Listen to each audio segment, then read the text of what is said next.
நம்ம தமிழ்நாட்டிலேருந்து எம்சாண்டுன்னு ஒரு பேரில் மலைகளை நொறுக்கி எடுத்து கொண்டு போயிட்டுருக்கான் வேறு மாநிலங்களுக்கு.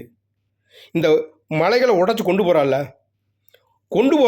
இந்த மலைகளை உடச்சி தமிழ்நாடு அரசுக்கு இவ்வளோ வருமானம் வருதுங்க. அந்த மலைகளை உடச்சி விற்கிறான் பாருங்கள், அவன் எவ்வளோ லாபம் பார்க்குறேன் அதை சிந்திச்சு பாருங்கள். ஏன் அவன் மாநிலத்தில் மலைகளை எதுவுமே இல்லையா? ஏன் அது உயரமாக இருக்க மலைகளத்தை உடைக்கணுமா? மலைகளை உடைச்சா அதை உருவாக்க முடியுமா? இனிமே சொல்லுங்கள் பார்ப்போம். நம்மளோட இயற்கை வளங்களை இப்படி சூறையாடி கொண்டு போய் ஒரு நாளைக்கு 1500 2000 லாரி போகுதுன்றான். இந்த மாதிரி எடுத்துகிட்டு போயிட்டானா அதை எப்படிங்க உருவாக்க முடியும்? எனக்கென்ன நமக்கென்ன நீங்கள் இருக்கிறதுனால தான் அவங்க ஓவராக பண்ணிக்கிட்டு இருக்காங்க.